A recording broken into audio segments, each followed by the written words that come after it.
Ironhead, page 222. Refuse de s'autodétruire, expliqua la jeune femme professeure de physique spécialiste de la dynamique des corps dans l'espace. Ghost, Dieu du ciel, comment allons-nous faire maintenant se demanda Harry. Le président veut vous parler, général, dit un commandant anxieux. Oui, monsieur le président, nous essayons de maîtriser la situation, dit le général. Le Condor a de nouveau grimpé, mais ce n'est pas suffisant pour qu'il se satellise, expliqua Maximilien. Y aurait-il moyen de les diriger vers le Pacifique? Nous pourrons alors le détruire en plein océan, dit Stevenson. Maintenant, Condor est au-dessus...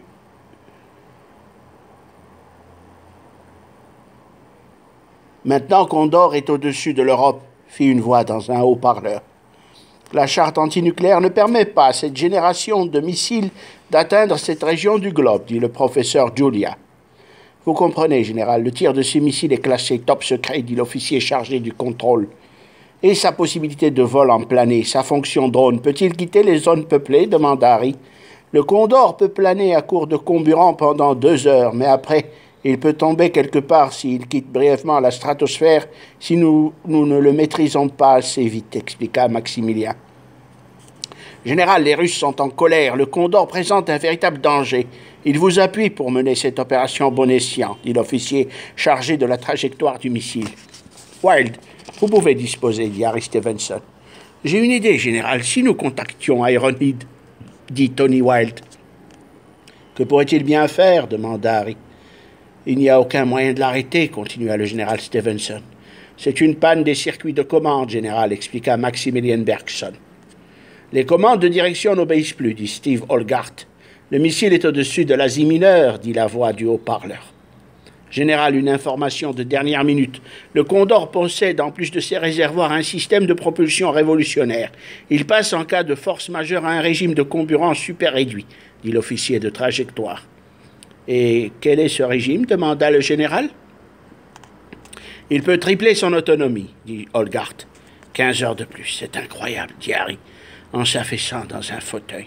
Le Condor s'est stabilisé en vol stationnaire. Son altitude n'augmente plus. Il est au-dessus des Indes, dit une voix dans le haut-parleur. Quelle est sa vitesse demanda Julia. Le Condor a un système de propulsion de dernière génération, plusieurs Mach, 10 Mach. Son carburant est classé undisclosed, expliqua Julia. Sa capsule avant contient une charge nucléaire de 2 tonnes, suffisante pour faire sauter une capitale dans le monde, dit un officier de renseignement. Les Russes pensent qu'il serait mieux de le diriger vers l'Antarctique et de le faire exploser là-bas. Le dernier accord de désarmement et de coopération nucléaire prévoit cette situation pour la plupart des missiles de dernière génération, dit Harry. Général, les Russes éclairent le sol antarctique. Regardez, ils utilisent un phare spatial, dit Olgart. C'est peut-être une solution, mais avec la vitesse qu'il affiche, il risque de dépasser l'Antarctique, reprit le général Harry. Le Condor a changé de trajectoire. Il est au-dessus de l'Afrique du Sud, fit la voix du haut-parleur.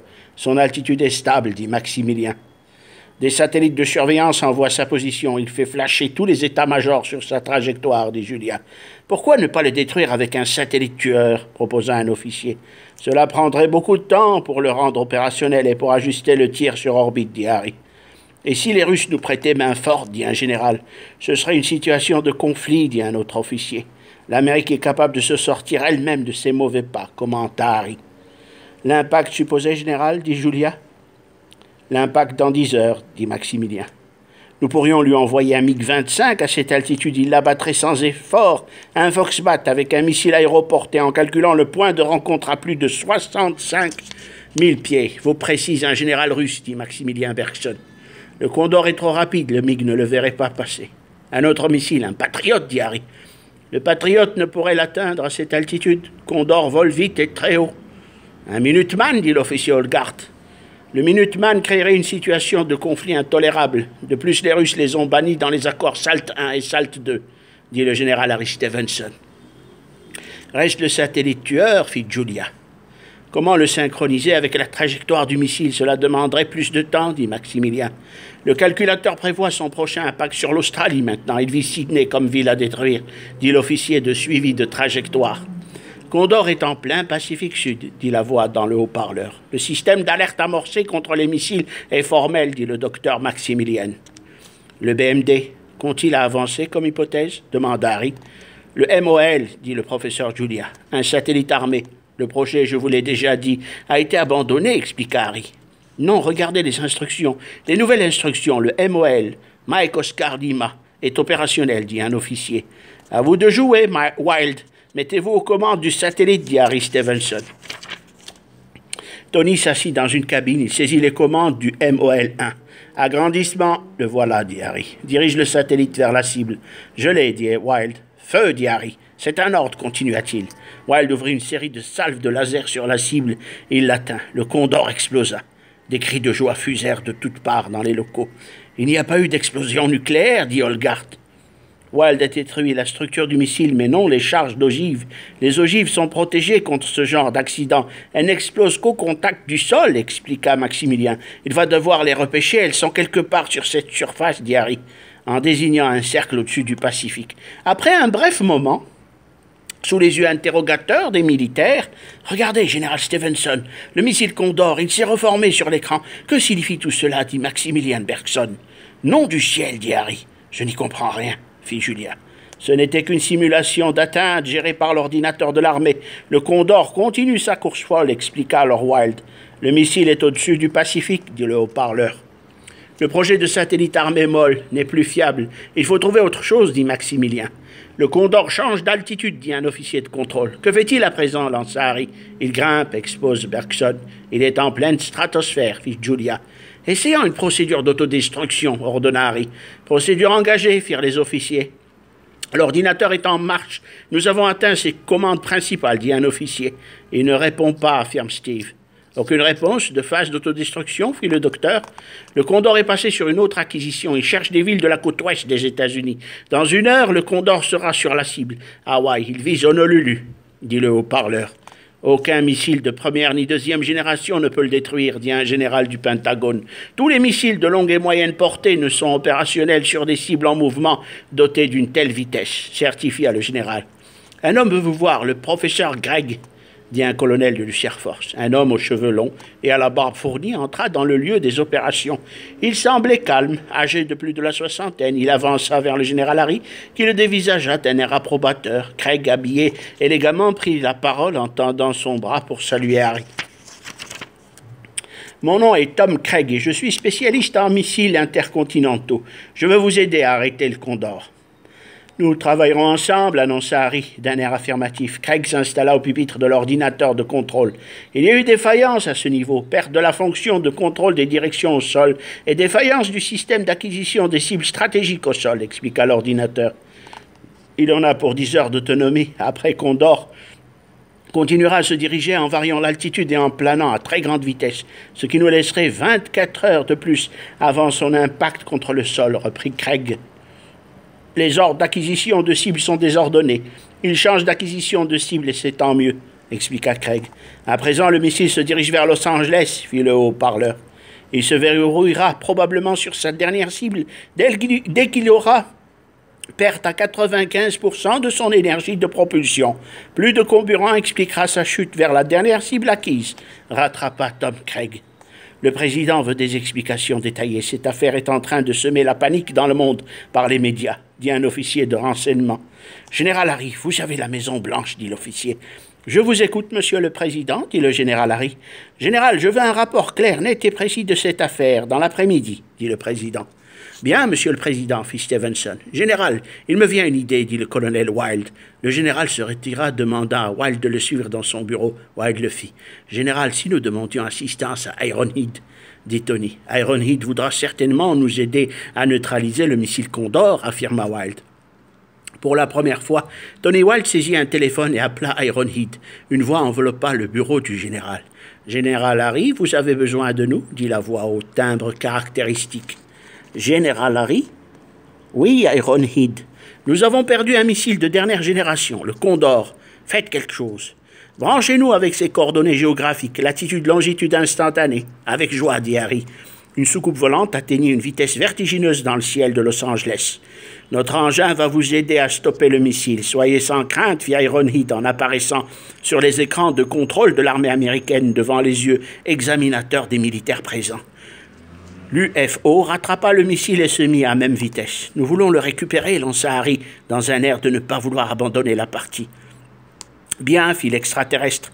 Aux commandes de vol au sol, Tom Craig ne comprenait plus rien. « J'ai toutes les fonctions, elles sont réparées », dit celui-ci. « Je dirige le Condor vers le Pacifique », dit Craig.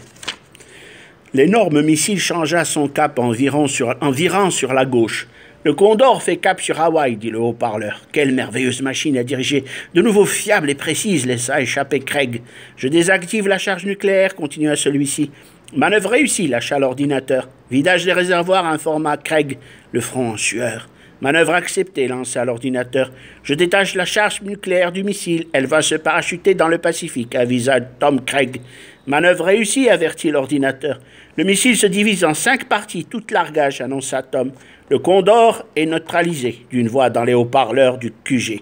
Des applaudissements fusèrent de toutes parts.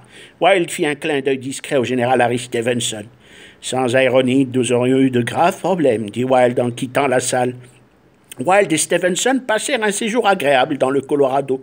Personne d'autre qu'eux et le président ainsi que les membres qui menèrent à bien cette mission ne divulgueraient l'existence d'Ironhide. L'extraterrestre avait évité la catastrophe nucléaire sur la dernière cible. Le Condor fut récupéré par la marine. La vie s'écoula paisiblement pour Harry. Wilde retrouva sa femme à Los Angeles. Le rapport Condor fut discrètement étouffé dans les archives du Pentagone. Dans la somptueuse villa au grand réverbère allumé, c'est le soir qui tombe doucement. De ses fenêtres mi-closes, la silhouette du général Harry Stevenson se dessine du haut de ses arbres verdoyants. Habillé sport, le général debout plaça un disque compact audio de musique. Sa très élégante épouse était assise, prenant le temps de se parfumer de subtils produits de cosmétiques notoires. Harry s'assit devant elle sur un magnifique fauteuil de cuir ciré. « Oh, Helena, cela fait un bon moment que je n'ai goûté à tant de délassement et de repos, » dit celui-ci, en fermant les paupières de ses yeux gris clairs. Madame la générale saisit une photographie entre ses mains. « Abigail, cette chère et bonne vieille Abigail, j'ai hâte de la revoir, nous faire de la tarte aux cerises, Harry. »« Oh, Harry, m'entends-tu » Le général fit un « doucement, il s'assoupit. « Harry, Harry, réponds-moi, » dit la générale. La musique classique enveloppa celui-ci et son emprise n'en faisait plus qu'un simple mélomane. On sonna à la porte d'entrée. Un domestique ouvrit la porte et un homme à l'allure familière entra en tenant son chapeau. Le général Harry ouvrit grand les yeux. « Harry, on a de la visite à ce que je vois, » dit son épouse. En regardant par la fenêtre, Harry se leva. « Qui cela peut-il bien être ?» se demanda-t-il intérieurement. Sa réponse fut brève. Devant lui se tenait une silhouette coutumière. « Ça alors » fit le général en ouvrant la bouche. « Thomas Hawker » lâcha-t-il. « Mes respects, général » dit celui-ci. Puis se tournant vers la générale, il salua celle-ci d'un baisement à la manière d'un gentleman. « Oh, Thomas, vous faites des manières » dit la dame du monde. Thomas quitta son pardessus, qu'il remit au domestique. Il tendit son chapeau d'un geste lent. « Thomas, je me croirais à Londres après la guerre, » dit le général ahuri. Hawker, armateur de métier, s'assit doucement. « Je suis de passage à Boston et je me suis permis de venir vous voir sans vous prévenir. »« C'est une excellente surprise, » dit Helena. Le général diminua le son de la hi-fi. « Vous prenez un verre, » dit le général en faisant un clin d'œil. « Pourquoi pas du Bourbon me ferait le plus grand bien, » lança Hawker. Nos amis trinquèrent. « À votre santé, à la vôtre, » fit la générale en souriant. Il faisait nuit à présent. « Je voudrais simplement te dire, Harry, que je voudrais te parler d'une affaire, » dit Thomas Hawker. « Quel genre » fit Harry. « Des richesses naturelles, de nouveaux gisements, » dit Thomas. « Tu travailles dans les hydrocarbures maintenant, Thomas » demanda Stevenson en avalant une gorgée de whisky. « Pas tout à fait, » reprit Hawker. « Il y aurait de nouveaux gisements en Afrique du Nord, Harry, dans l'Atlantique Nord, au large du Maroc, » expliqua l'armateur. « Et en quoi puis-je t'être utile, fit Harry.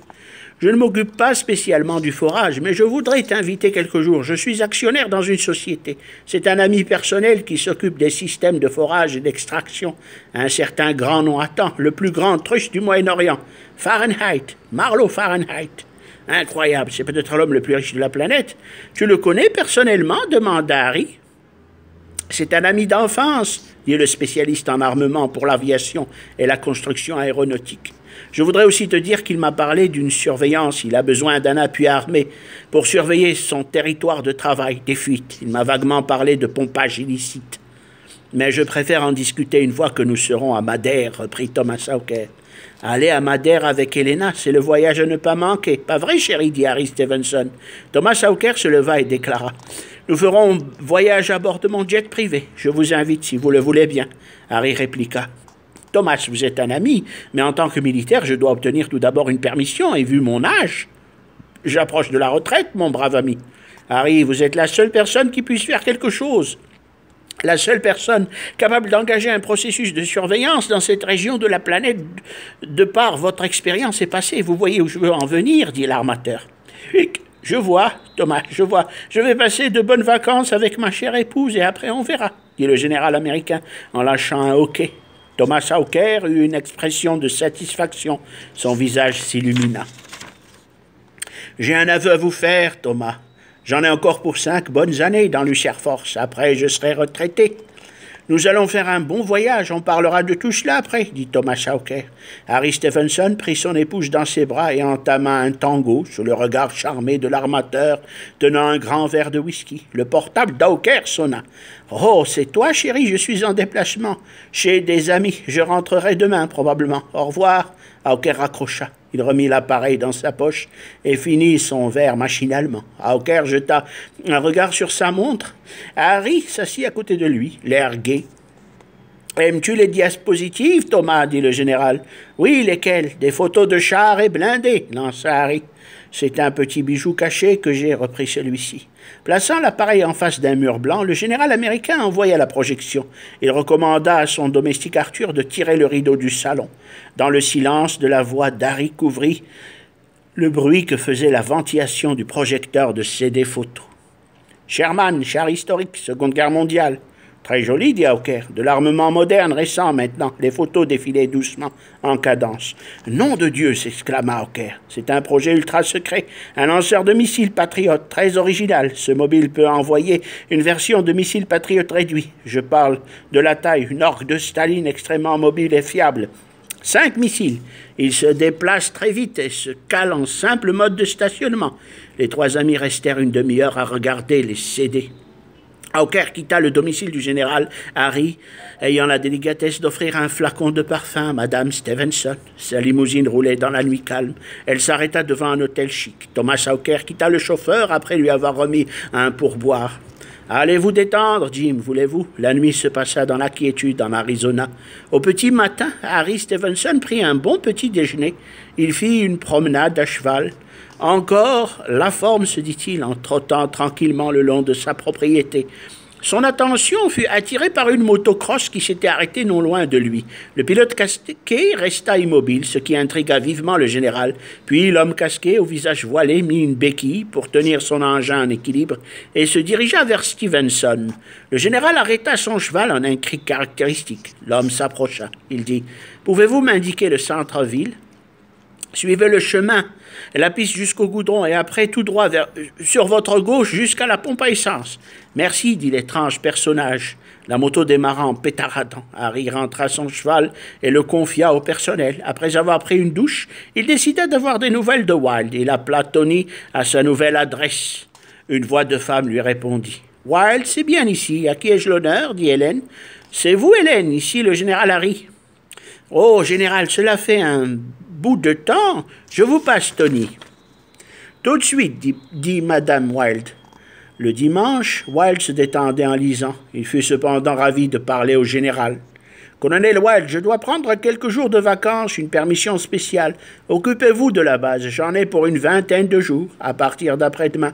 Si vous vous sentez une âme de battant, venez donc me voir, nous parlerons, dit Harry Stevenson. « Aujourd'hui, répliqua Wilde. « Pourquoi pas, reprit Harry. Personne ne savait. En fin d'après-midi, quelque part à plusieurs miles de sa demeure, Wilde, caché dans une clairière, vit se former au-dessus de lui un grand nuage blanc. Dans le brouillard autour, élevant son regard au ciel, l'OVNI descendait en silence. Tony Wilde, lunettes noires sur les yeux, attendait d'être soulevé par la prodigieuse force électromagnétique dont l'énergie électrostatique se comporterait comme un aimant. Wilde ferma les yeux. Il était dans la soucoupe, son regard mi-clos discernait un halo lumineux faible. Un froid intense envahit son cerveau. Il perdit le sens d'équilibre, flottant dans le vide. Il s'endormit, sous l'action des forces qui agissaient sur lui. Le temps fut bref. Quelques instants après, Wilde fut expulsé de l'engin sur le sol, non loin de la villa du général. Il se réveilla peu à peu en Arizona. Wilde se dirigea vers la porte d'entrée. Le brouillard était à couper au couteau. Dans le plus grand secret, Wilde avait couvert des centaines de kilomètres avec l'aide des Uraniens. Le général Stevenson l'attendait tranquillement.